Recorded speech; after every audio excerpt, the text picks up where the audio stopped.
SBI energy opportunities fund NFO. क्या है NFO? आपका फाइनेंशियल गोल्स अचीव करने के लिए आप बनने वाले एक फ्लेक्सिबल डायनामिक पोर्टफोलियो में होना चाहिए और कि नहीं होना चाहिए। आज यह वीडियो में इसके बारे में हम डिटेल एनालिसिस करते हैं। अब ये SBI energy opportunities fund NFO तो 28 फरवरी 2024 तक खुला हुआ है। अब पहले हम देखें कि इसका की फीचर्स क्या होते हैं।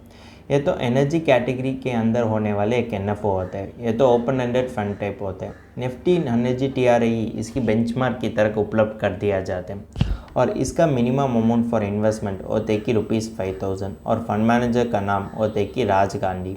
अगर इन्वेस्टर 1 साल से पहले रिडीम कर दिया जाते तो उसके लिए 1% एक्सिट लॉट तो डाल कर दिया जाते हैं। अब यह SBI energy opportunities fund NFO का इन्वेस्टमेंट फिलॉसफी और इन्वेस्टमेंट ऑब्जेक्टिव के बारे में हम बात करते हैं। इन्वेस्टमेंट फिलॉसफी यह तो एनर्जी टीम में होने वाले इन्वेस्टमेंट अपॉर्चुनिटीज़ में इन्वेस्ट कर दिया जाते हैं। और इन्वेस्टमेंट ऑब्जेक्टिव ये तो इन्वेस्टर के लिए लॉन्ग टर्म कैपिटल अप्रिसिएशन देने के लिए प्रिडोमिनेंटली एनर्जी और एनर्जी रिलेटेड कंपनीज का इक्विटी और इक्विटी रिलेटेड सिक्योरिटीज में इन्वेस्ट कर दिया जाता है। अब ये एनएफओ का सूटेबिलिटी के बारे में हम बात करते हैं। ये तो इन्वेस्टर्स के लिए लॉन्ग टर्म कैपिटल अप्रिसिएशन देने के लिए ये तो प्रिडोमिनेंटली एनर्जी और एनर्जी रिलेटेड कंपनीज का इक्विटी और इक्विटी रिलेटेड सिक्योरिटीज़ में इन्वेस्ट कर दिया जाता है और एनर्जी टीम पर ज़्यादा भरोसा रखते हुए और ज़्यादा बुलिश होने वाले अग्रेसिव इन्वेस्टर्स के लिए भी ये तो एक सूटेबल स्कीम की तरह होते हैं। अब ये एसबीआई एनर्जी अपॉर्चुनिटीज़ फंड में इन्वेस्ट करने से इन्वेस्टर के लिए क्या क्या फ़ायदा होते हैं, अब उसके बारे में हम जानकारी लेते हैं।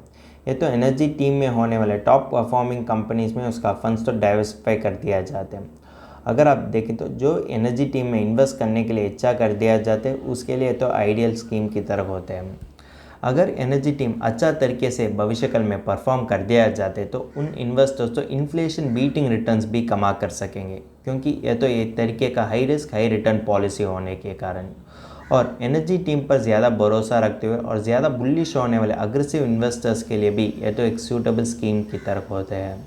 अगर आपको आपका इन्वेस्टमेंट व्हीकल के बारे में अच्छा तरीके से समझना है तो अब तो दोनों प्रोज एंड कॉन्स को एनालाइज करने की ज़रूरत पड़ती है। यह तो शॉर्ट टर्म इन्वेस्टर के लिए एक रिस्की फंड ऑप्शन होते हैं। ये तो कोर पोर्टफोलियो के लिए उतना सूटेबल प्रोडक्ट नहीं होते हैं।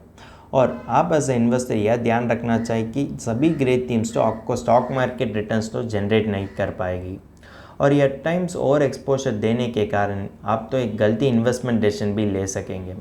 और डाइवर्सिफाइड फंड से कंपेयर कर दिया जाते तो इसमें उतना फ्लेक्सिबिलिटी और डायनेमिक नेचर नहीं है।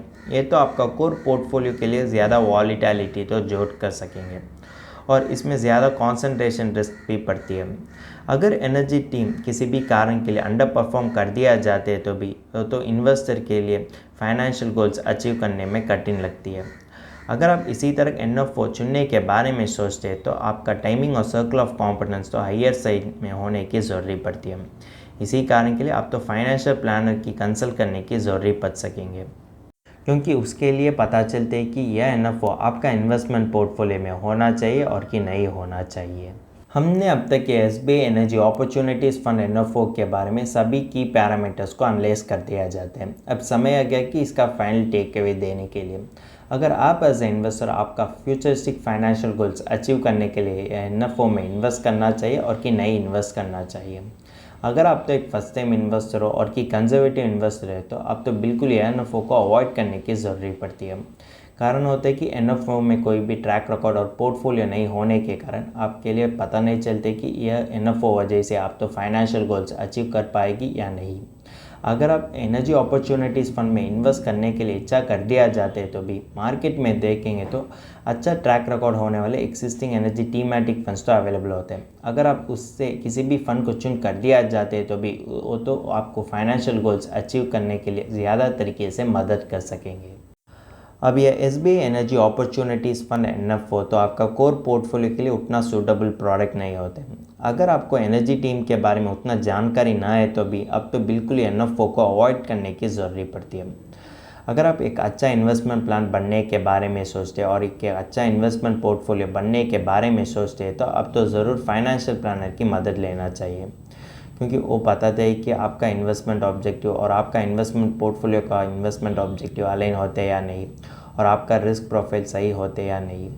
अगर आप इसी तरह फंड्स में पहले इन्वेस्ट कर दिया जाते तो उस समय यह फंड तो आपके लिए रेकमेंड नहीं करते। कारण होते हैं कि अगर आप इसी तरह फंड्स भविष्यकाल में इन्वेस्ट कर दिया जाते तो आपको इन्फ्लेशन बीटिंग रिटर्न्स कमाने में ज़्यादा मुश्किल पड़ सकेंगे।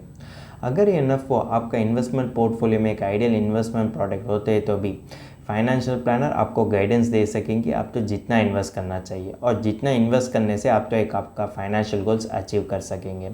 यह सारी गाइडेंस तो फाइनेंशियल प्लानर ही आपके लिए दे सकेंगे। इसी कारण के लिए जब आप इन्वेस्टमेंट डिसीजन लेने के बारे में सोचते तो आप तो ज़रूर फाइनेंशियल प्लानर कंसल्ट करना चाहिए।